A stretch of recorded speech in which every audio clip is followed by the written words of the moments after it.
చిన్న ఉపకారం ఒక రోజు గొప్ప సహాయంగా మారుతుంది. అడవిలో ఒక పిట్టకు 2 పిల్లలు ఉండేవి.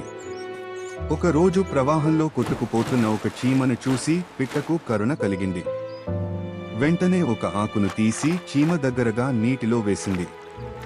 ఆ చీమ ఆ ఆకు పైకి ఎక్కి తన ప్రాణాలను కాపాడుకుంది. రోజులు గడిచాయి. ఒక పెద్ద తుఫాను వచ్చింది. ఆ తుఫాను వల్ల పిట్టకు మరియు దాని పిల్లలకు ఆహారం దొరకలేదు. ఆ పరిస్థితిని చూసిన చీమకు వెంటనే గుర్తొచ్చింది, ఈ పిట్ట వల్లే నేను ప్రాణాలతో ఉన్నాను అని.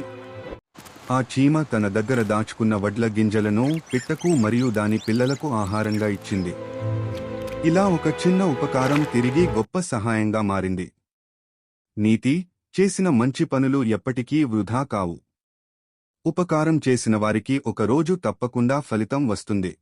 ఈ వీడియో మీకు నచ్చినట్లయితే లైక్, షేర్, కామెంట్ మరియు సబ్స్క్రైబ్ చేయండి. నమస్తే.